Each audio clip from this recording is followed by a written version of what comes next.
राधे राधे दोस्तों, कैसे हैं आप लोग। आई होप आप ठीक होंगे, स्वस्थ होंगे, मस्त होंगे और अच्छी से तैयारी अपनी कर रहे होंगे। तो स्वागत है हमारे चैनल एसएस ग्रो एजुकेशन में। चलिए आज हम PYQ के प्रैक्टिस सेट 23 करवाने वाले हैं और अच्छे से आज करिएगा। थोड़ा सा आज क्वेश्चन ज़्यादा है, बहुत ज़्यादा भी नहीं है, मतलब ठीक ठाक है। तो चलिए, और हाँ, अगर चैनल पर पहली बार आए हैं तो लाइक, सब्सक्राइब एंड कमेंट जरूर करिए और बेल आइकन दबा दीजिए ताकि हर आने वाली वीडियो आप तक पहले और समय से मिले। ठीक है, अब हम भी कहने लगे हैं, क्या करें, थोड़ा आदत डालनी पड़ती है, वरना भूल जाते हैं। तो आप लोग भी भूल जाते हो, मतलब हम पढ़ाने में बिजी हो जाते हैं, आप पढ़ने में बिजी हो जाते हो, आप भी भूल जाते हो सब्सक्राइब करने के लिए, लाइक करने के लिए, और हम तो अपना फर्ज खैर निभा ही रहे हैं, है ना। चलिए, बहुत ही इंपॉर्टेंट क्वेश्चन है, सब आए हुए क्वेश्चन है, कोई ऐसे वैसे क्वेश्चन नहीं है। ध्यान से करिएगा और अच्छे से करिएगा, ठीक है। समझते हुए चलेंगे, सारे क्वेश्चन को लेके चलेंगे, ठीक है। जो हमें जरूरी लगेगा वो हम समझाते भी चलेंगे। चलिए, बिना देरी करते हुए, माँ सरस्वती को नमन करते हुए हम अपनी क्लास को आरंभ करते हैं। पहला क्वेश्चन है, हीमोग्लोबिन बनने के लिए डैश डैश की आवश्यकता है। हीमोग्लोबिन बनने के लिए कौन सी चीज की आवश्यकता होती है, ये बताना, ठीक है। क्या आवश्यकता होती है हीमोग्लोबिन बनने के लिए। ए ऑप्शन है कैल्शियम, बी ऑप्शन है प्रोटीन, सी ऑप्शन है वसा, डी ऑप्शन है लोहा। तो किसकी आवश्यकता होती है, लोहे की। सबसे सरल और आसान तरीका है, आसान क्वेश्चन है ना। देखिए, हीमोग्लोबिन से संबंधित कई क्वेश्चन आए हुए थे 2019 में। इसके पहले मैंने जो करवाया था उसमें भी था, दो उसके हीम और ग्लोबिन से मिलकर जो संयुग्मित था वो था, मतलब कई सारे हैं। ये नोटिस करते चलना कि कहाँ से क्वेश्चन कितना फंसते हैं, है ना। होम मैनेजमेंट से कितना फंस रहे हैं, प्रसार शिक्षा से कितना फंस रहे हैं, इससे क्या है, पता चलता है, तैयारी करने में सही रहता है। चलिए, नेक्स्ट क्वेश्चन है, डैश डैश फलों और सब्जियों को उबलते जल या भाप में कुछ देर गर्म करने की विधि है। कुछ देर, देखो बहुत ज्यादा उबालना नहीं है, सिर्फ जैसे गर्म हुआ पानी उसमें डाल दिया। जैसे क्या कहते हैं, पुलाव वगैरह बनाते हैं, राइस बनाते हैं, तो बहुत ज्यादा उसको क्या है, इतना भी नहीं उबालते हैं, हल्का सा गर्म करते हुए पानी में डाल दिया जो, और फिर उसके बाद छान लेते हैं, फिर उसको ठंडा कर लेते हैं, है ना। ये प्रक्रिया होती है। चलिए, ए ऑप्शन है बाटलिंग, बी ऑप्शन है कावरिंग, सी ऑप्शन है ब्लांचिंग और डी ऑप्शन है फ्रीजिंग। तो इसमें कौन सा ऑप्शन होगा। ए ऑप्शन है बाटलिंग, बी ऑप्शन है कवरिंग, सी ऑप्शन है ब्लांचिंग और डी ऑप्शन है फ्रीजिंग। तो कौन सा होगा, ब्लांचिंग। ब्लांचिंग। देखो, जब सब्जियों को इसमें ज्यादातर जैसे ब्रोकली है, ये सब सब्जियां बनाई जाती है ना, आपने देखा होगा कि ये बहुत ज्यादा नहीं पकाई जाती, वरना इनके तत्व ही नष्ट हो जाते हैं, खत्म हो जाते हैं। तो इसको बहुत ज्यादा नहीं, हल्का सा जैसे पानी गर्म किया, उसमें डाल दिया, और डालने के बाद उसको 10-15 मिनट बाद फिर उसको निकाल लेते हैं, निकाल के फिर उसको छान लेते हैं, छान के फिर उसको ठंडा पानी उसके ऊपर डाल देते हैं। अच्छा, ठंडा पानी क्यों डालते हैं, क्योंकि और वो न पके। जैसे गर्म पानी, जैसे कोई चीज निकालो तो गरम गरम रहता है, तो अंदर ही अंदर और थोड़ा सा गलने की होता है, तो और ज्यादा ना पके, वहीं से वो रुक जाए, जितना पका है उतना ही रहे, वहीं से रुक जाए वो, और ज्यादा ना आगे बढ़े। ये होती है प्रक्रिया। अब बाटलिंग आप जानते हैं, कवरिंग आप जानते हैं, ढकने को कहते हैं, फ्रीजिंग आप जानते हैं, फ्रीज करने रखना, है ना, सामान को रेफ्रिजरेटर में। चलिए, नेक्स्ट क्वेश्चन है, नेक्स्ट क्वेश्चन, भारतीय बहुउद्देशीय भोजन को, खाली स्थान है, डैश द्वारा तैयार और विपणन किया जाता है। भारतीय बहुउद्देशीय भोजन को किसके द्वारा तैयार और विपणन किया जाता है, ये बताना है।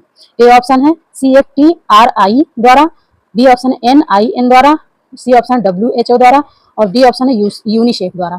तो किसके द्वारा तैयार किया जाता है भारतीय बहुउद्देशीय भोजन। देखिए, ये तैयार किया जाता है CFTRI। CFTRI का फुल फॉर्म क्या है, central food technology research institute, ठीक है।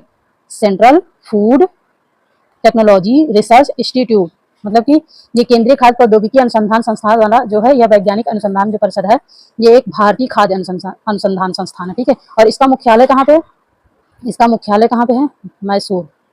मैसूर, जो यहाँ पे आ रहा जाएगा वो मैं लिख दूंगी, मैसूर में इसका मुख्यालय है, ठीक है। और इसकी स्थापना हुई थी 1950 में, ठीक है। 1900, यहाँ पे आ नहीं रहा है, चलो इधर लिख देती हूँ, 1950 में इसकी स्थापना हुई थी, ठीक है।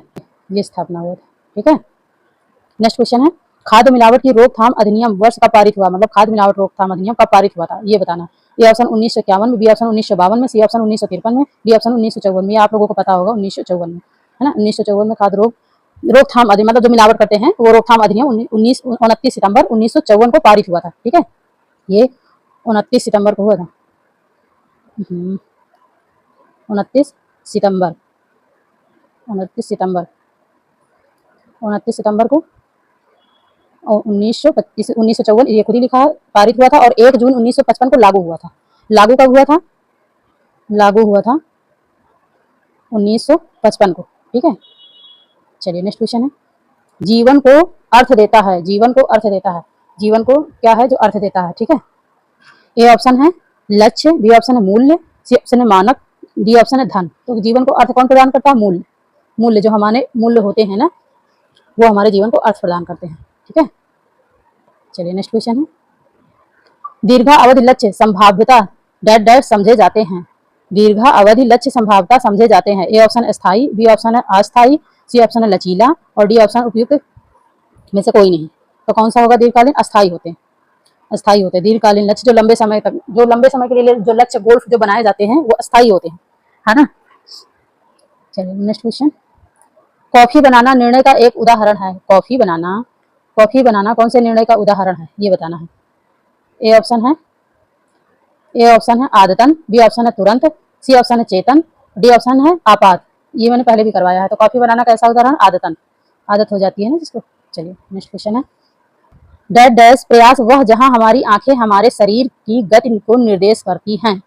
ठीक है, डैश डैश प्रयास वह है जहां हमारी आंखें हमारे शरीर की गति को निर्देश करती हैं। ए ऑप्शन है मानसिक, बी ऑप्शन है पेडल, सी ऑप्शन है दृश्य, डी ऑप्शन है टार्शा। तो कौन सा होगा? दृश्य, सीधी सी बात है, दृश्य होगा, है ना। आंखें प्रयोग हो रही, देख रही हैं, तो हमारे मस्तिष्क को गति को निर्देश करती हैं। चलिए आगे, अगला क्वेश्चन है, कार्य सरलीकरण डैश डैश कार्य विधियां दर्शाते हैं। कार्य सरलीकरण कौन सी कार्य विधि दर्शाते हैं, ये बताना है। ए ऑप्शन है अच्छी, बी ऑप्शन है बेहतर, सी ऑप्शन है सर्वोत्तम, डी ऑप्शन है सबसे खराब। तो कार्य सरलीकरण कैसी विधियां दर्शाते हैं? सर्वोत्तम कार्य हम समय से और उचित ढंग से और सही उपकरण का प्रयोग करके जल्दी करेंगे तो क्या होगा? सर्वोत्तम होगा ना, सर्वोत्तम कार्य सरल कहा जाएगा ना। नेक्स्ट क्वेश्चन है, प्रबंधन निर्णयों पारिवारिक संसाधनों के प्रयोग की प्रक्रिया बनाने की एक श्रृंखला का बना है। तो क्या बना है, बताइए कौन सी चीज? ए ऑप्शन है परिवार, बी ऑप्शन है घर, सी ऑप्शन है पर्यावरण, डी ऑप्शन है कौशल। प्रबंधन डैश डैश प्रबंधन निर्णयों पारिवारिक संसाधनों के प्रयोग को प्रक्रिया बनाने की एक श्रृंखला का बना है। तो क्या बना है? घर। परिवार कहाँ होता है? घर में होता है ना। चलिए नेक्स्ट क्वेश्चन है, योजना डैश डैश योजना को कार्यान्वित करना है। मैं डैश डैश कहना भूल जाती हूँ। डैश डैश योजना को कार्यान्वित करना है। ए ऑप्शन है आयोजन, बी ऑप्शन है नियंत्रण, सी ऑप्शन है मूल्यांकन और डी ऑप्शन अर्जित करना। तो ये योजना को कार्यान्वित कौन करता है? नियंत्रण, है ना, नियंत्रण। चलो नेक्स्ट क्वेश्चन है,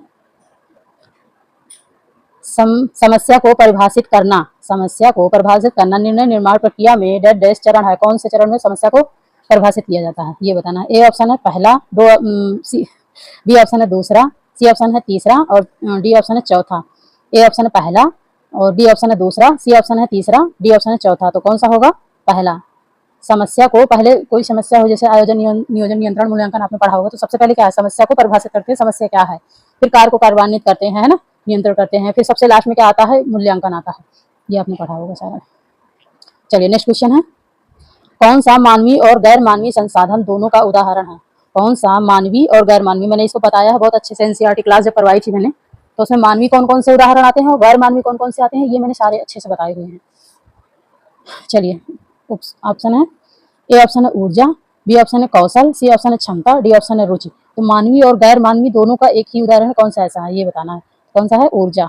ऊर्जा क्या है? ऊर्जा खुद के श्रम के अंदर भी होती है इंसान के, जैसे कार्य करने की ऊर्जा कोई है आपके अंदर, मतलब ऊर्जा है तभी तो हम बोल रहे हैं, तभी तो हम खड़े हो पा रहे हैं, तभी तो हम कार्य कर रहे हैं, है ना। खुद के अंदर भी होती है और ऊर्जा एक प्रकृति द्वारा भी होती है, उपलब्ध होती है ना, जैसे सौर ऊर्जा, भूतापी ऊर्जा, जो प्रकृति द्वारा भी ऊर्जा उत्पन्न होती है वो भी होती है। तो ये क्या है? मानवीय और गैर मानवीय दोनों में आती है ना।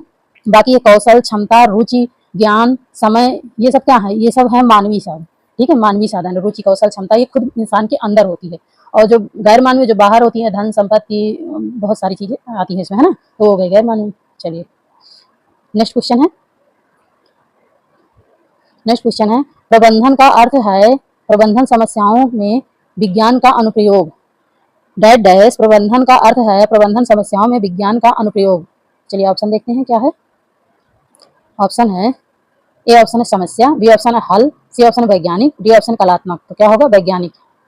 क्वेश्चन में ही आंसर छिपा था, वैज्ञानिक। ठीक है, नेक्स्ट क्वेश्चन है, डैश डैश कार्य निष्पादन पर व्यवहारिक प्रयोग में संयुक्त परिचित ज्ञान के रूप में परिभाषित किया जाता है। डैश डैश कार्य निष्पादन, कौन से कार्य निष्पादन पर व्यवहारिक प्रयोग में संयुक्त परिचित ज्ञान के रूप में परिभाषित किया जाता है? संयुक्त परिचित ज्ञान के रूप में परिभाषित किया जाता है। ठीक है, ए ऑप्शन है अनाड़ीपन, बी ऑप्शन है कौशल, सी ऑप्शन अक्षमता, डी ऑप्शन है बेवकूफी। सबसे ज्यादा देखो सब तो इसमें निगेटिव ऑप्शन एक ही है, कौशल। जाहिर सी बात अनाड़ीपन होगा नहीं जो व्यवहारिक रूप से प्रयोग करके परिचय अपना दे, है ना, ज्ञान का परिचय दे। क्या इसमें लिखा है, देखो संयुक्त परिचित ज्ञान के रूप में परिभाषित किया जाए तो कौशल ही तो है, अक्षमता होगा नहीं, बेवकूफी आएगी नहीं, एक ही ऑप्शन। चलिए नेक्स्ट क्वेश्चन है, डेट डैश आनंद अर्जन, अर्जन के रूप में संदर्भित है। आनंद अर्जन, कौन सा ऐसा अर्जन है जो आनंद अर्जन के रूप में संदर्भित है? आनंद अर्जन के रूप में संदर्भित है, कौन सा ऐसा अर्जन है जो खाली इस स्थान में भरना है? ए ऑप्शन है धन, धन ऐसा अर्जन है जो आनंद अर्जन के रूप में संदर्भित है? नहीं। बी ऑप्शन है वास्तविक, सी ऑप्शन है आत्मिक, डी ऑप्शन है समान। समान एक, देखो इसमें ना यहाँ पे पढ़ लिया करो, यहाँ पे भर के मतलब अपने आप से उस सेंटेंस में जोड़ के आप उसको पूरा कर लोगे तब खुद समझ में आ जाएगा आंसर क्या यहाँ पे होगा। देखो धन तो होगा नहीं, वास्तविक अर्जन आनंद अर्जन के रूप में संदर्भित है। जैसे वास्तविक अर्जन है, कोई चीज रियल में अगर मिल जाए तो उससे हमें आनंद की अनुभूति होती है, तो वो है।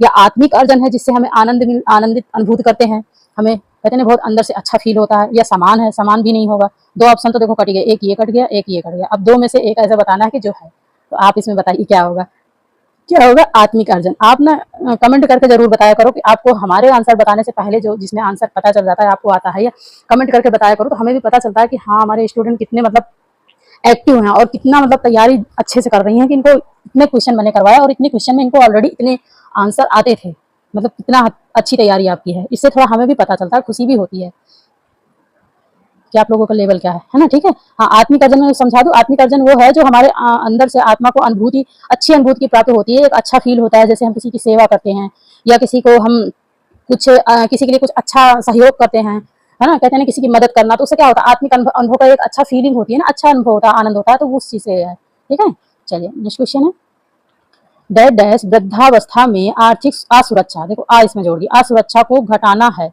असुरक्षा को घटाना है मतलब कि हमारी सुरक्षा कम हो जाएगी अगर उसकी वजह से नहीं होगा तो क्या है ऐसा?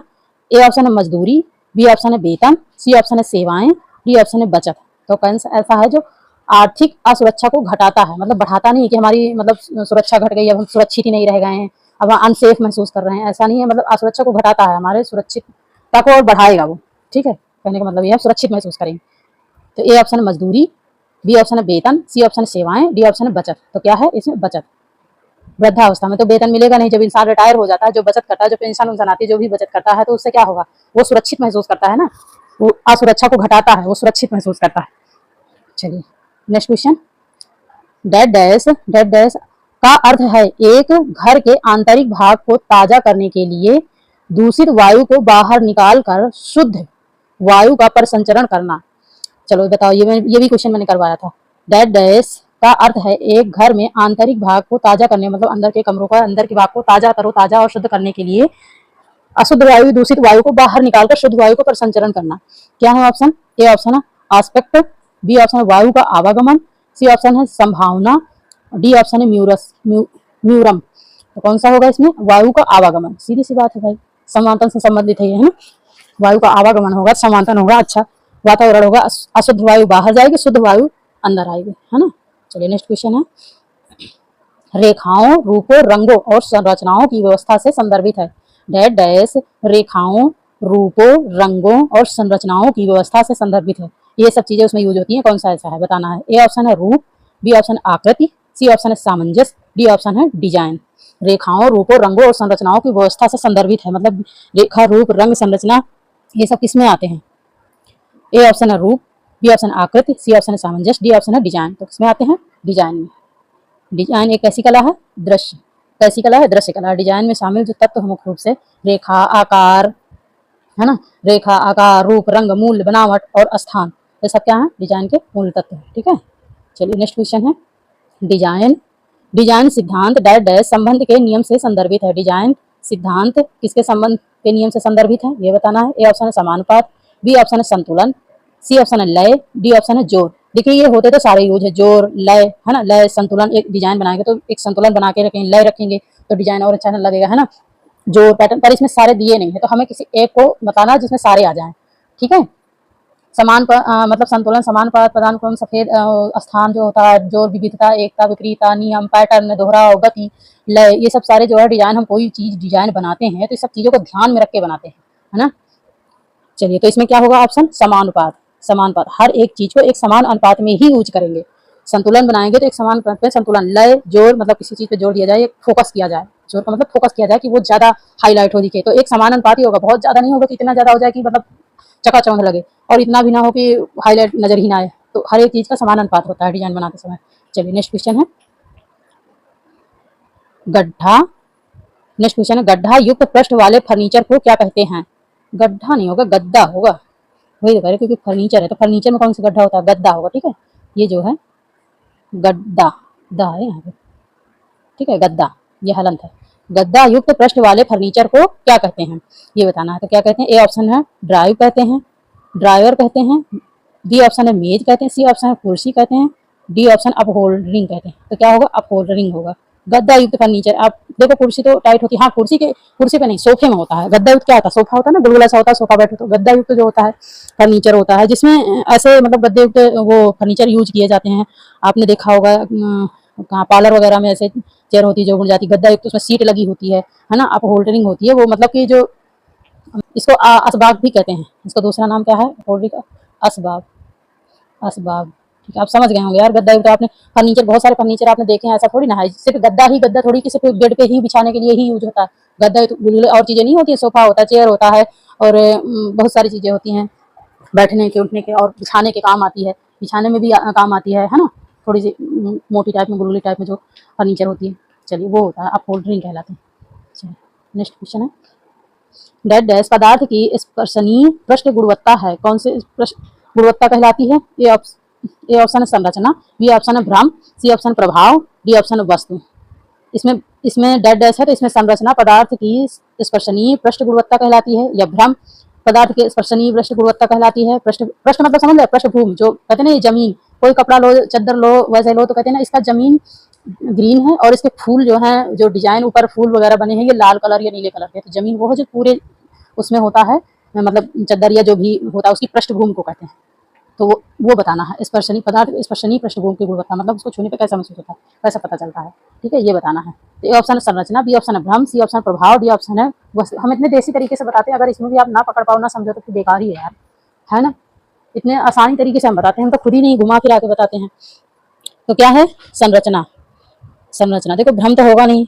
प्रभाव तो कोई व्यवहार थोड़ी है कि किसी ने गलत व्यवहार किया तो हमारे ऊपर गलत प्रभाव पड़ा, अच्छा प्रभाव पड़ा। वस्तु तो हम ले ही रहे हैं, लेकिन उसको जब तक छुएंगे नहीं तो संरचना को उसको कैसे महसूस करेंगे। चलिए नेक्स्ट क्वेश्चन है यदि एक आर्यच धनात्मक व्यक्ति एक आर्यच ऋणात्मक महिला से विवाह करता है तो वह डैश डैश भ्रूण होगा, वो कैसा भ्रूण होगा? ये मतलब जैसे ए बी, ए और आर होता है, आर नहीं सॉरी, ए होता है जो ब्लड ग्रुप होते हैं, ए बी होता है, ओ है ना, ए होता है, बी होता है, और ए बी भी होता है, ए बी एक साथ में होता है, और बी ब्लड ग्रुप ये होते हैं। ओ होता है सर्वदाता, ए बी होता है सर्वग्राही, और ए को देखो सर्वग्राही इसलिए है कि ये जो है ए बी का भी ले सकता है, बी का भी ले सकता है, ए का भी ले सकता है, ओ का भी ले सकता है, क्योंकि वो तो है ही सर्वदाता। ओ वाले को ज्यादा दिक्कत होती है, जिसके अंदर ओ वाला होता है ना, कहने के लिए सर्वदाता, वो दे ही तो सकता है बेचारा, ले कहाँ सकता है, तो उसको दिक्कत ज्यादा आती है। ए बी वाले तो ठीक है, ए बी से भी ले सकते हैं, बी वाले बी से भी ले सकते हैं, ए बी से भी ले सकते हैं, ए वाले ए से भी ले सकते हैं, ए बी से भी ले सकते हैं। तो ये मतलब वो है कि एंटीबॉडी वो जो पाई जाती है, ये है पूछा। ठीक है, हम चलिए क्वेश्चन बता देते हैं इसका। आर्यच में आर्यच धनात्मक व्यक्ति और आर्यच ऋणात्मक महिला से विवाह करता है तो कैसा भ्रूण उत्पन्न होगा? ए ऑप्शन है धनात्मक, बी ऑप्शन है ऋणात्मक, सी ऑप्शन मृत प्रसव, और डी ऑप्शन है परिपक्व भ्रूण। तो कैसा होगा? उसका जो बेबी होगा धनात्मक होगा। ठीक है, धनात्मक होगा।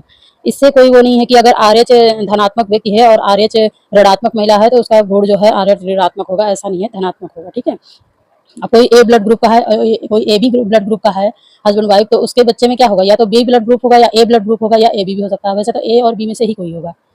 चलिए नेक्स्ट क्वेश्चन है डैश डैश को गरीब आदमी का दूध कहा जाता है। गरीब आदमी का दूध कौन सी ऐसी चीज है जिसको कहा जाता है?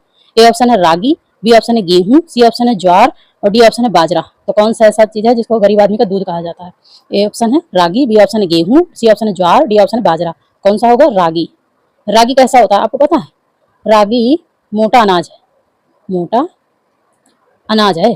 ठीक है, मोटा अनाज है, एक ये हल्का लाल कलर का होता है। ये हल्का लाल कलर का होता है, और इसे धुल के मतलब धुल के पीस के इसको यूज करते हैं, इससे कुछ भी बनाते हैं, जैसे कोई भी व्यंजन है बनाया जाता है पीस के। जैसे आटे की हम रोटी बनाते हैं, वैसे जैसे हम बेसन के बनाते हैं, आटा में भी यूज करते हैं, और तरह तरह के व्यंजन बनाते हैं ना, वैसे रागी भी होता है। लेकिन इसकी खास बात यह है क्यों इसे गरीब का दूध कहा जाता है, इसमें कैल्शियम और आयरन पाया जाता है भरपूर मात्रा में। रागी में कैल्शियम और आयरन का बहुत अच्छा स्रोत माना जाता है, बहुत सर्वोत्तम स्रोत माना जाता है। ठीक है, इसलिए रागी कहते हैं। अच्छा, ये भी आ सकता है क्वेश्चन में, रागी कैसा अनाज है, एक ड्राई फ्रूट में है या मोटा अनाज है या गेहूं चावल, उसमें कोई उसमें श्रेणी में रख दें, तो ये ध्यान रखना है कि मोटा अनाज है, दाने की तरह होता है, ऐसे ऐसे गोल गोल गोल गोल गोल छोटे छोटे दाने की तरह होता है, लाल लाल लाल छोटे छोटे दाने की तरह। ठीक है, ऐसे ऐसे। चलिए नेक्स्ट क्वेश्चन, आसाम वगैरह की तरफ ज्यादा पाया जाता है। नेक्स्ट क्वेश्चन है, डेड डैश शिशुओं की सामान्य दुग्धपान समस्याएं हैं। डेड डैश शिशुओं की सामान्य दुग्धपान समस्याएं हैं, मतलब ऐसे शिशु जो दूध हमेशा, बहुत छोटे बच्चे तो दूध पे ही निर्भर रहते हैं, तो उनमें जो समस्याएं आती हैं वो कौन सी समस्याएं हैं ज्यादातर आती हैं? ये ऑप्शन है कब्ज, बी ऑप्शन है डायरिया, सी ऑप्शन है एलर्जी, डी ऑप्शन है उपयुक्त सभी। तो देखो उपयुक्त सभी आते हैं। बच्चा कितने भी केयर कर लो, देखभाल कर लो, लेकिन बचपन में जब दूध पे ही सिर्फ निर्भर रहता है ना, तो डायरिया भी उसको होता है, कब्ज भी होता है, कभी देखो जुकाम खांसी आ जाती है, बच्चे एकदम वो होते हैं, तो डॉक्टर क्या कहते हैं, अभी इसको दूध कम पिलाओ क्योंकि कब्ज और जमता है ना। डायरी एलर्जी भी होती है, तो ये होता है कुछ दिन का गैप, थोड़ा बहुत कम पिलाते हैं, कुछ और चीजें हम है हॉर्लिक्स है या और कुछ सॉरी सेरोलैक्स है या और कुछ है देते हैं, थोड़ा उस दरमियान थोड़ा दूध का कम कर देते हैं सेवन। ये आम बात है, ये बच्चों में होता है, जब छोटे बच्चे होते हैं, बिल्कुल छोटे बच्चे एकदम शिशु होते हैं, देखो इसमें दिया है ना शिशु की सामान्य दुग्धपान करते ही हैं, तो उनमें ये होता है। अस्थाई नहीं होता, कुछ दिन के लिए होता है, इलाज करवाने में ठीक हो जाता है, तो ये होता है, कभी ठंडियों में हो गया, कभी गर्मियों में हो गया डायरिया वगैरह। नेक्स्ट क्वेश्चन है, शक्कर शक्कर शक्कर दो बार हो गया। शक्कर शक्कर और नमक के साथ जल की थोड़ी मात्रा डैश डैश के दौरान दी जाती है। अच्छा, किसके दौरान शक्कर और नमक मिला के दिया जाता है? ठीक है, चलो। ए ऑप्शन है उल्टी में, बी ऑप्शन है सामान्य जुकाम में, सी ऑप्शन है कालिक में, और डी ऑप्शन है टॉक्सिन में। नहीं, देखो इसमें उल्टी, जब उल्टी होती है, दस्त होता है, तो बच्चे को क्या है, पानी की कमी हो जाती है शरीर में, है ना, कमी हो जाती है। बच्चा हो या बड़ा हो, किसी को भी, तो उसे शक्कर और नमक मिला के देते नहीं, कहते हैं ये उसका काम करेगा, पानी की कमी नहीं होगी, है ना। चलिए, डैश डैश विकास का अर्थ है शरीर की गतियों पर नियंत्रण में प्रगति। डैश डैश विकास का अर्थ है शरीर की गतियों पर नियंत्रण में प्रगति, मतलब पहले थोड़ा थम गया था, फिर प्रगति ऊपर एकदम बढ़ने लगा। क्या है ये? ए ऑप्शन है तीव्र, बी ऑप्शन है धीमी, और सी ऑप्शन है प्रेरणा, डी ऑप्शन है औसत। औसत तो एक सामान्य औसत होगा, इसमें क्या होगा, प्रेरणा। प्रेरणा, ठीक है। चलिए नेक्स्ट क्वेश्चन है, नाखून काटना। नाखून काटना। अच्छा, आप लोग लाइक जरूर कर दो यार, लाइक नहीं करते हो, बहुत बुरा लगता है। क्लास अच्छी लगती है। देखो कल प्रियंका गुप्ता का मैसेज आया, कह रही थी कि सही कह रही थी, वो कह रही थी कि 88% बच्चों ने गलत ही आंसर दिया। मैंने जो पोस्ट किया था उसमें क्वेश्चन, और वो आए हुए थे, वो क्वेश्चन आए हुए थे, उसके बावजूद देखो बच्चों ने, मतलब एक होता है ना कि आए हुए जो क्वेश्चन होता है उस पर ज्यादा फोकस होता है कि ये कैसे गलत हो गया, ये तो आया हुआ था, इस सन में ये वाला क्वेश्चन आया था, इस सन पे ये आया था, लेकिन उसमें भी मतलब 88% बच्चों ने गलत दिया था। कितनी गलत बात है। आप लोग कैसे, मतलब यार क्या ऐसे तैयारी करोगे तो कैसे होगा, आप खुद सोचो। इतना इजी क्वेश्चन था, इतना इजी क्वेश्चन होने के बावजूद जो है उसमें 88% बच्चों ने गलत आंसर दिया। बताइए, ऐसे मतलब सही बात है, अजीब लगता है ना, ऐसे नहीं करना चाहिए। और रोहित जी ने लिखा था नाइस क्लास, उनके लिए थैंक यू सो मच। ठीक है, चलिए। नाखून काटना, नेक्स्ट क्वेश्चन है, नाखून काटना और अंगूठा चूसना डैश डैश की आयु किस आयु तक नजरअंदाज किया जा सकता है? बच्चे मतलब कितने छोटे तक उम्र तक होते हैं जिनको नजरअंदाज कर दो, मतलब इग्नोर कर दो? ए ऑप्शन है 6 साल तक, बी ऑप्शन है 5 साल तक, सी ऑप्शन है 4 साल तक, डी ऑप्शन है 3 साल तक। जैसे नाखून, छोटे बच्चे तो नाखून चूसते ही रहते हैं, नाखून ऐसे चूसते रहते हैं, काटते रहते हैं, मतलब छोटी मोटी हरकतें करते रहते हैं, तो कितने साल की उम्र तक उनको नजरअंदाज किया जाता है? उसके ऊपर नहीं किया जा सकता। कितने साल तक? 3 साल तक। देखो 3 साल तक तो बच्चा छोटा ही रहता है, तो इतना नहीं वो करते हैं, नोटिस करते हैं। लेकिन हाँ, जब इसके 3 साल तक तो आप नहीं ध्यान दे सकते, लेकिन जब 4, 5, 6 साल का हो गया बच्चा, तो वो एक समस्या बन जाती है, उसको ध्यान देना चाहिए। हाँ, नेक्स्ट क्वेश्चन है, साबुन बनाने के लिए डैश डैश प्रयुक्त होता है। साबुन बनाने के लिए डैश डैश प्रयुक्त होता है, क्या प्रयुक्त होता है? ए ऑप्शन है बेसन, बी ऑप्शन है चावल, सी ऑप्शन है ज्वार, और डी ऑप्शन है बाजरा। देखो बाजरा तो होगा नहीं, ज्वार होगा नहीं, चावल होगा नहीं, एक ही ऑप्शन है बेसन। बेसन सौंदर्य प्रसाधन में यूज किया जाता है ना। चलिए नेक्स्ट क्वेश्चन है, डैश डैश छोटे बच्चों के लिए एक डर बढ़ाने वाला उद्दीपक है। डर बढ़ाने वाला कौन सा ऐसा उद्दीपक है जिससे बच्चे डर पैदा हो जाता है बचपन में? ए ऑप्शन है वार्तालाप, बिल्कुल नहीं, बी ऑप्शन है सोच, बिल्कुल नहीं, सी ऑप्शन है एकांकीपन, और डी ऑप्शन है दयालुता। दयालुता तो एक अच्छी उसमें आ गई, है ना, इसमें होगा एक ही एकांकीपन। अगर बच्चा बहुत अकेला अकेला अकेला ही रहा ना, देखो शहरों में क्या होता है ना, पेरेंट्स बहुत लोगों के घर में क्या है ना, दोनों लोग जॉब करते हैं, जो बच्चा बिल्कुल बचपन से अकेला या मेट्रो में छोड़ दिया या कहीं और, मतलब उसको बस स्कूल घर में काम वाली, बस उसको बच्चे को माँ बाप का प्यार ही नहीं मिलता। बताइए वो बच्चा क्या फील करता है, कितना अकेलापन होता है, फिर वो डरने लगता है, कोई चीज बताने से डरता है, किसी ने उसके साथ क्या व्यवहार किया उसको शेयर करने से डरता है, तो एक उसके अंदर डर बैठ जाता है ना। तो इसलिए कहते हैं बच्चे को अकेला नहीं छोड़ना चाहिए। यहीं तक आज 30 क्वेश्चन हमने करवा दिया। आई होप आपको अच्छा लगा होगा और आपने बहुत सही किया होगा। आज तो ज़्यादा टफ नहीं थे, इजी इजी ही क्वेश्चन थे और जो थे उनको मैंने समझा दिया था, बता दिया था आपको, है। तो आपको मेरी क्लास कैसे लगी, अच्छी लगी हो तो लाइक सब्सक्राइब जरूर करिए और कमेंट भी करके बताइएगा कि आपके कितने आंसर सही हुए। मुझे भी अच्छा लगता है कि देखो मतलब कितने एक्टिव होकर हमारे बच्चे पढ़ रहे हैं और इतने आंसर सही हुए, तो बहुत ही अच्छी मतलब तैयारी उनकी चल रही है। ठीक है, तो चलिए अब तक के लिए यहीं तक, मिलते हैं नेक्स्ट वीडियो में, नेक्स्ट क्लास में। Thank you for watching this video, thank you so much.